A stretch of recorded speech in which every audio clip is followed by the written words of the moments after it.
Bienvenue au balado compagnon de la série À propos d'Antoine, qui a pour but de mettre en lumière les intervenants qui gravitent autour d'Antoine et des personnes qui, comme lui, vivent avec un ou plusieurs handicaps. Ce sont toutes ces personnes, l'entourage dévoué et la ténacité de tous ces jeunes qui leur permettent de s'accomplir chaque jour.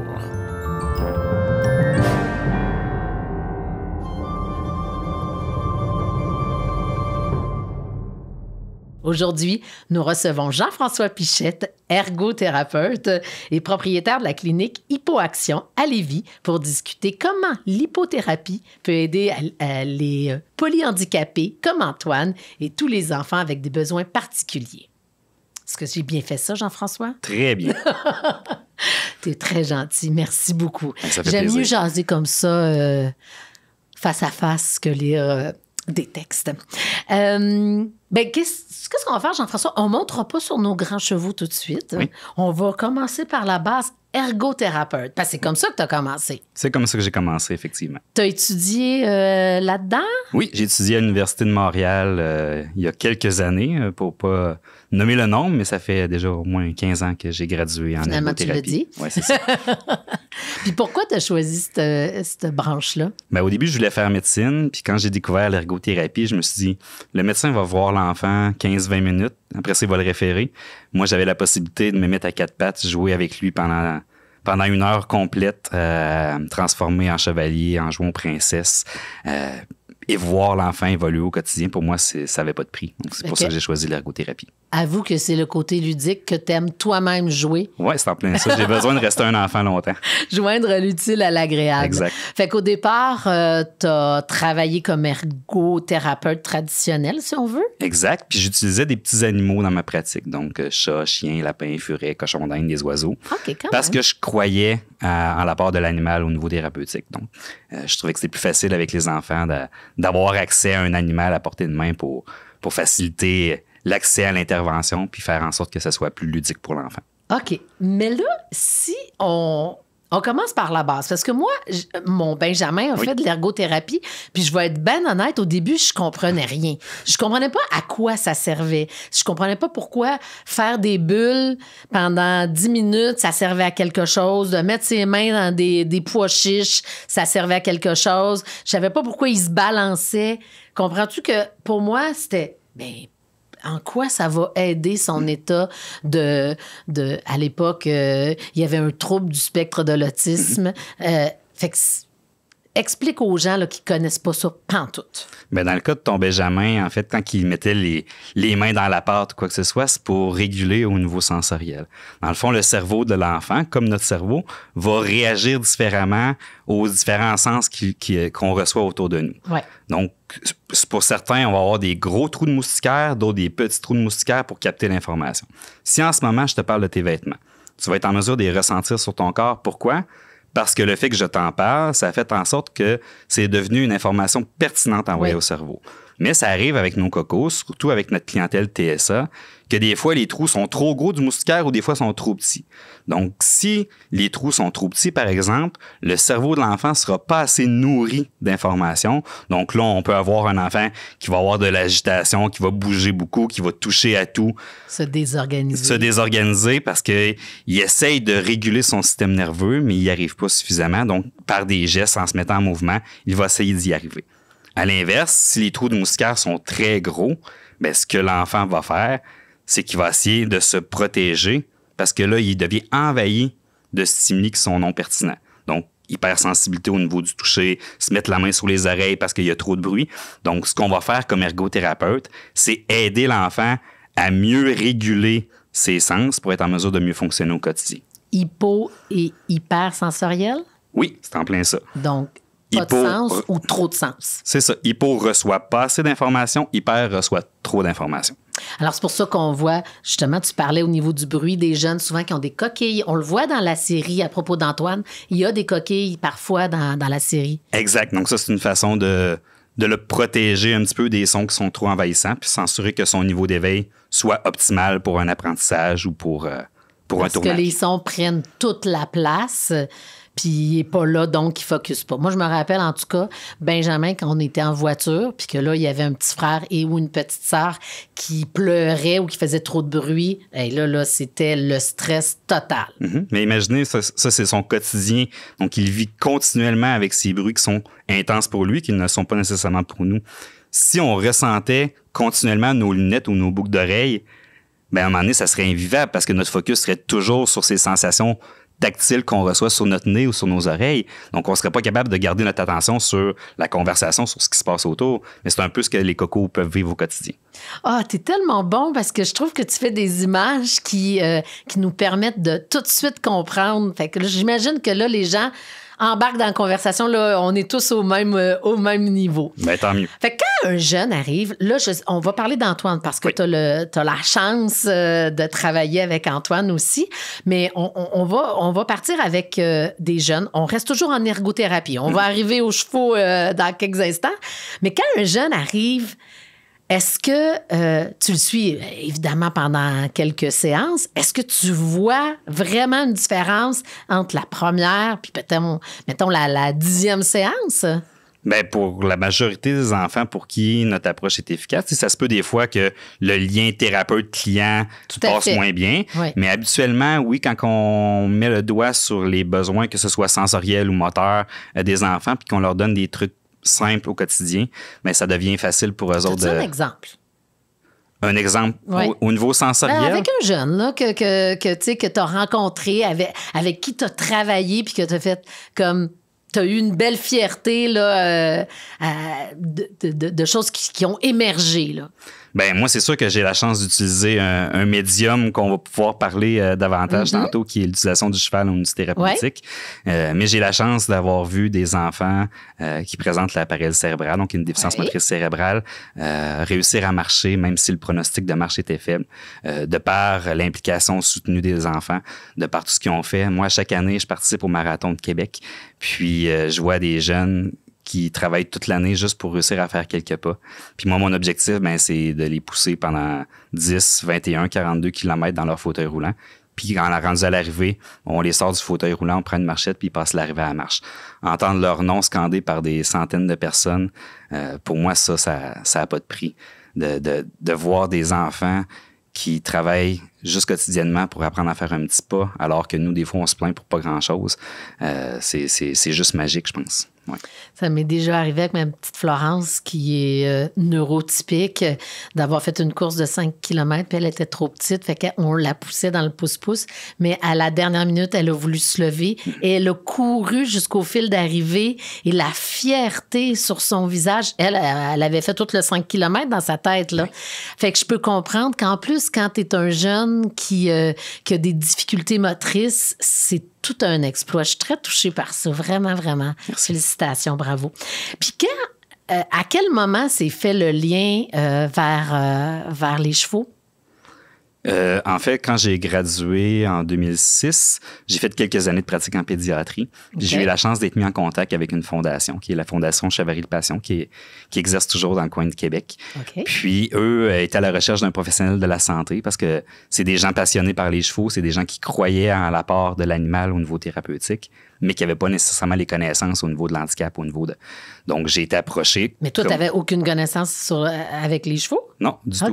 Mais je croyais déjà en l'apport de l'animal au niveau thérapeutique, comme on en disait tantôt. Oui. Mais quand j'ai vu le potentiel du cheval au niveau thérapeutique, c'est là que je me suis dit qu'il n'y avait rien qui arrivait à la cheville de cet animal-là. Ben oui, c'est sûr, il est tellement grand. Ben non seulement, non seulement il est grand, mais on a la possibilité de monter dessus, puis c'est ça qui devient magique parce que, ben je dis magique, puis je veux pas penser que c'est miraculeux comme approche. Là. C'est bon pour certains, moins bon pour d'autres. Mais l'avantage qu'on a avec le cheval versus les autres animaux, c'est de pouvoir monter dessus. Donc, en étant assis à cheval, ben on va reproduire au niveau neurologique les mêmes inputs que l'enfant qui est en train de marcher. Donc, tu le disais tantôt avec le jeune qui avait la paralysie, ça, c'est un bel exemple. Exact, c'est en plein ça. Donc, l'enfant, s'il est à cheval, le cheval, au niveau de son bassin, va avoir les mêmes bascules que nous. Donc, les bascules antéro-postérieures, latérales, la rotation, tu as des chevaux, hein? Tu sais c'est quoi? T'as déjà eu. Pension, là, oui. Oui, c'est ça. Donc, en étant assis à cheval, si on se concentre, notre bassin va bouger comme si on était en train de marcher. Donc, totalement. C'est les mêmes bascules. Donc, si moi, j'ai un manieur devant, que moi, je positionne l'enfant adéquatement à cheval, bien, le corps de l'enfant va ressentir les mêmes inputs que s'il est en train de marcher. Donc, je peux travailler n'importe quel objectif thérapeutique via les mouvements du cheval, puis ça, je peux pas le recréer avec n'importe quel autre animal. Ben non!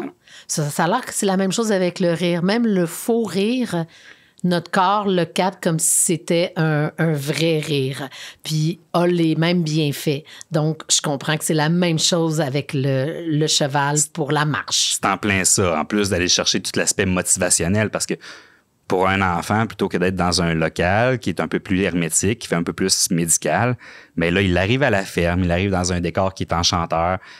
Son premier contact, c'est pas nécessairement, tu sais, Benjamin, c'est parfois plus facile de décoder l'expression d'un animal que de décoder l'expression d'un humain. Fait en passant par l'animal pour encoder l'information, on vient faciliter tout l'échange puis faire en sorte que c'est vraiment positif. Comment ça se passe? Fait que moi, j'arrive avec mon jeune, puis là, je te laisse, puis...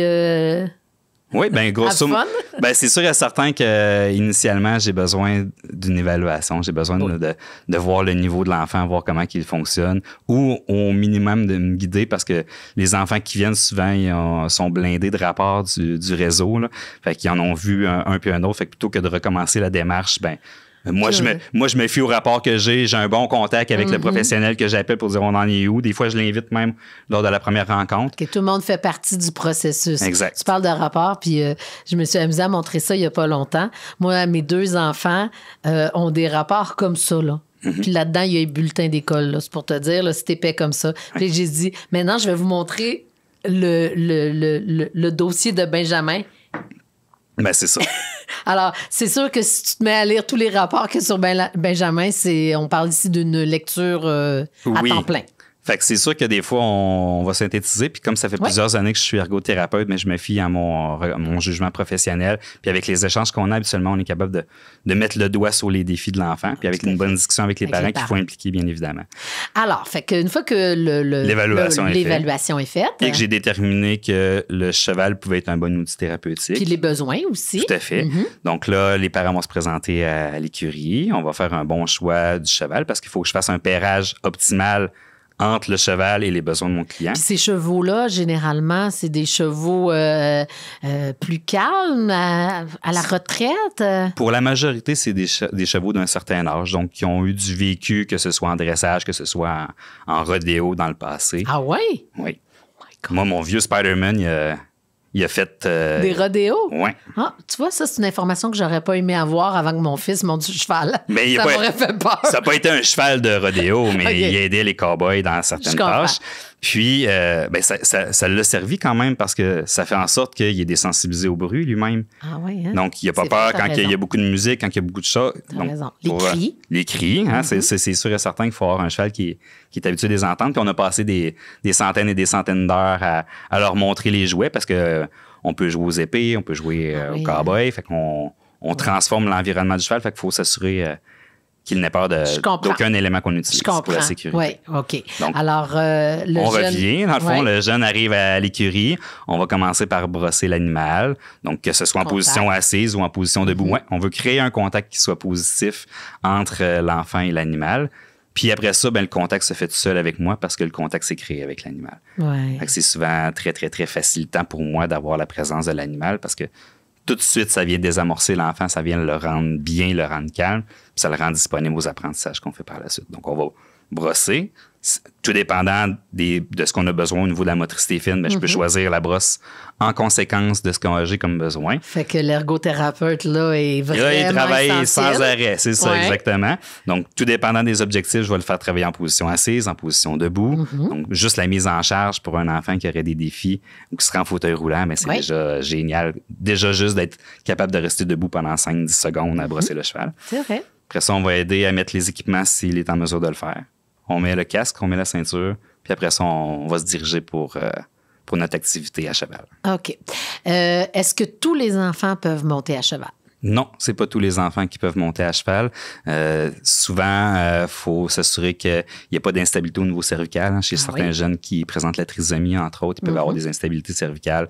Tout ce qui est ostéoporose, allergie et peur. Dans le fond, il y a des enfants qui peuvent avoir simplement peur des animaux, que les parents ont vécu une expérience négative, puis ils l'ont transmis cette peur-là à leur enfant.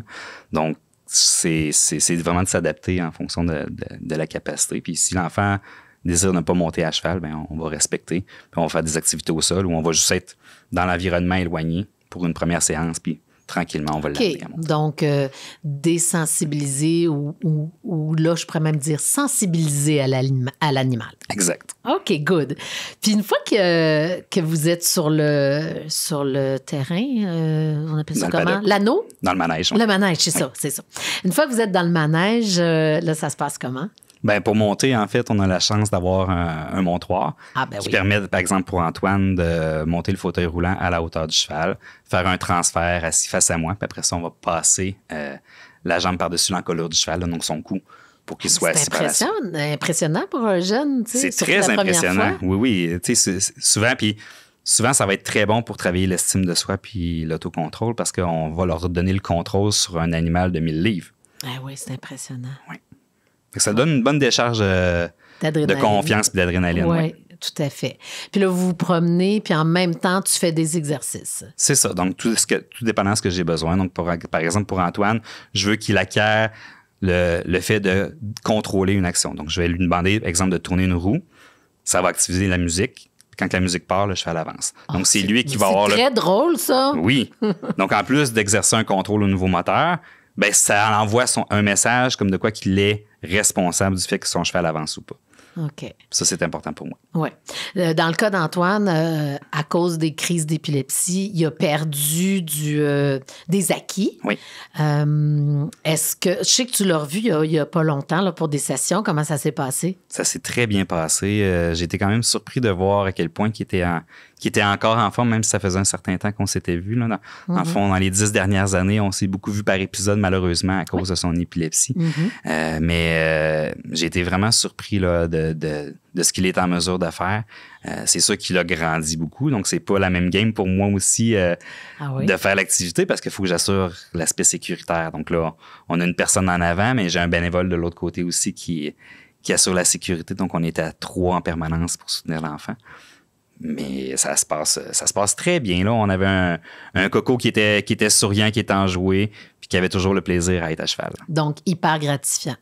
Oui, hyper gratifiant. Moi, c'est comme ça, je peux le dire. Puis là, du côté, je sais que tu as parlé de la marche tout à l'heure avec ton coco, comme tu dis si bien, avec de la paralysie cérébrale. Oui.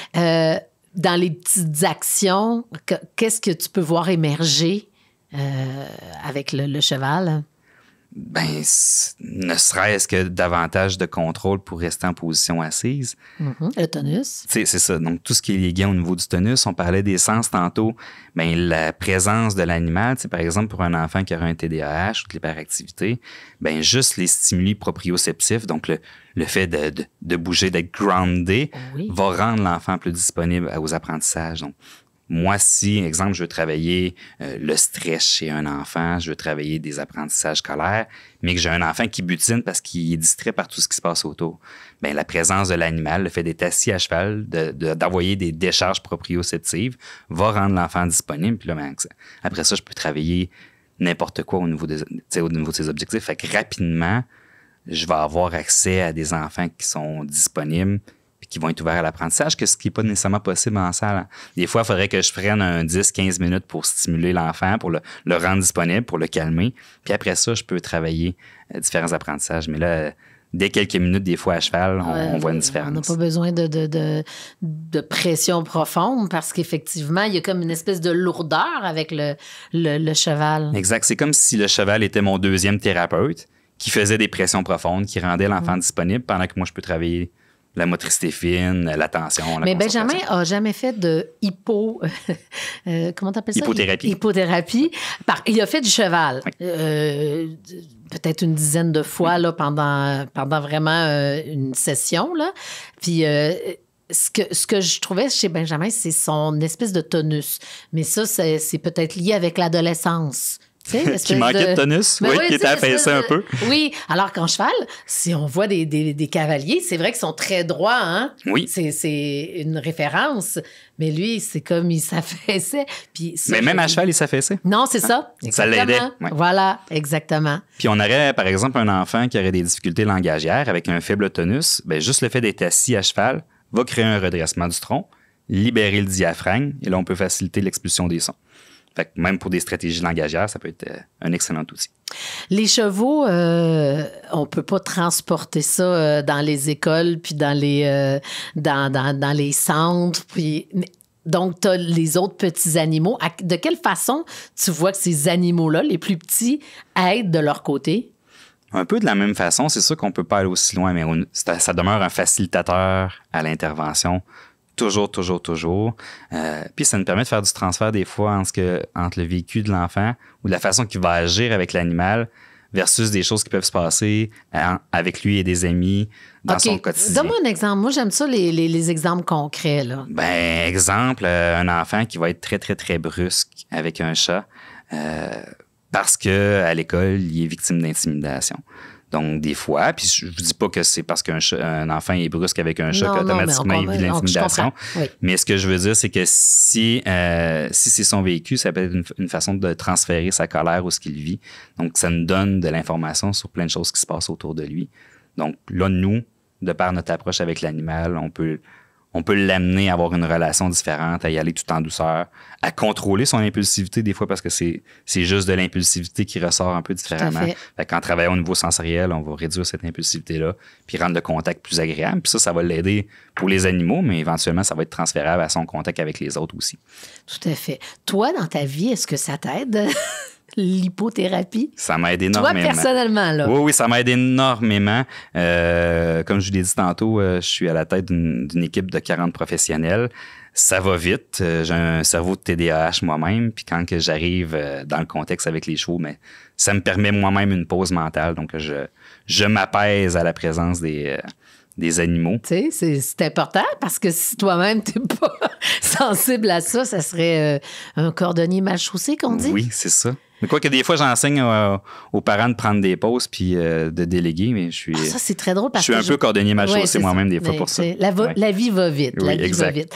Je m'en allais là vers les parents parce que quand même, ça demande... ça demande pas une vocation, mais tu sais, il faut se déplacer. Faut aller vers vous. Des fois, c'est pas, c'est plus loin, c'est éloigné. C'est pas à la campagne, mais bon, tu sais, faut se déplacer vers vous. Faut payer. Je veux pas insinuer que. Non, mais effectivement, il y a un coût relié. Il y a des frais reliés à ça. Fait que, tu sais, ça demande quand même un investissement. Pas juste monétaire, mais un investissement aussi de la part des parents d'aller vers ce type d'intervention, non? Ça prend un très grand investissement des parents, puis ça prend des parents qui parfois veulent faire la différence le plus malgré les exigences de temps, d'argent. J'ai beaucoup de parents qui ont mis d'autres choses ou des vacances de côté pour pouvoir permettre des suivis à leur enfant parce qu'ils savaient que c'est ce qui allait faire la différence pour leur enfant. Donc, c'est sûr que ça prend un investissement considérable au quotidien, mais quand ils voient les sourires de l'enfant, les résultats, ben c'est sûr que ça les aide. Puis pour eux-mêmes, ça leur donne une pause dans leur quotidien qui va vite.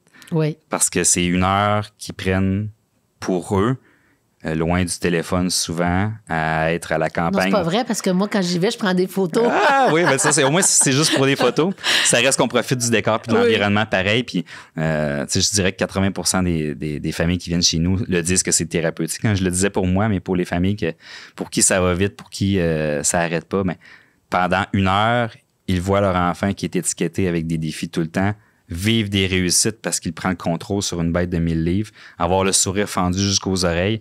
Fait que je pense que pour ça, ça vaut plusieurs sacrifices. Est-ce qu'il y a des bienfaits pour l'animal? Est-ce que l'animal ressent qu'il est en train de faire quelque chose de particulier? Peut-être un peu ésotérique, ma question, là, mais... Je pense que oui.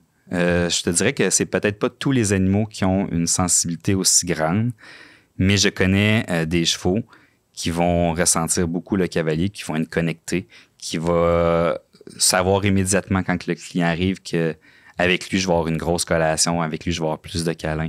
J'ai un cheval, entre autres. Je travaillais avec une adulte, en fait, qui avait la déficience motrice cérébrale. Puis quand il la sentait déporter sur son dos, s'arrêtait, la replaçait en bougeant. Lui-même, il repartait. Fait que oui, je pense qu'il peut y avoir une certaine connexion et une sensibilité. Puis les chevaux, c'est des bêtes qui sont extrêmement intelligentes. Fait que, non, pour moi, c'est vraiment des des collaborateurs hors pair pour l'intervention. Tes employés, une quarantaine, comme tu disais tout à Ouais. l'heure, est-ce qu'ils ont tous une formation en ergothérapie ou tu as parlé de bénévoles aussi? Comment ça fonctionne quand on travaille à Hypoaction? Ben, en fait, sur les 40, on est peut-être 5 à utiliser l'animal comme outil thérapeutique. OK.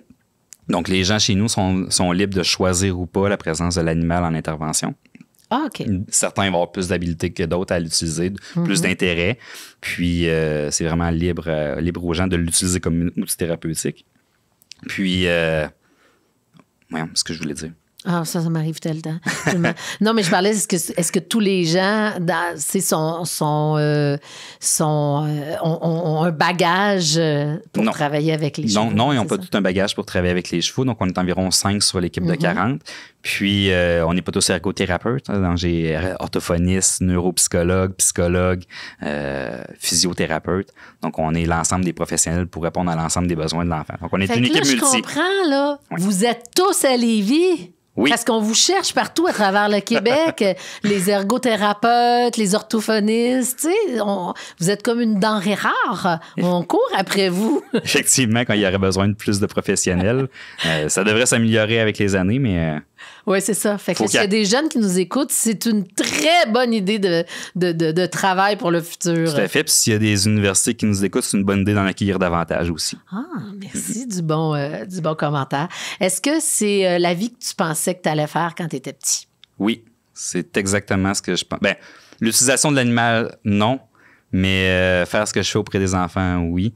Tu connais Patch Adams? Hey, je m'en allais là. Je m'en allais dit, t'es un peu Patch Adams. Mais c'est mon modèle. Depuis aussi longtemps que je me rappelle, je voulais être comme lui. Je voulais faire sourire les enfants. Je voulais les aider au quotidien. Puis c'est pas mal ce que j'ai réussi à faire. Fait que, ouais, je suis exactement là où je voulais être. Ben bravo. Félicitations pour ton implication, mais pour avoir choisi cette voie pour aider les autres. C'est vraiment tout à ton honneur. Merci. Un immense merci. Et puis, si on veut en savoir plus, évidemment, c'est Hypoaction. Oui, hypoaction.com. Merci beaucoup. Alors, à propos d'Antoine, disponible sur le Club Illico. Antoine le Merveilleux, disponible sur comédia.tv et Cube. Merci beaucoup, Jean-François. Merci, Patricia.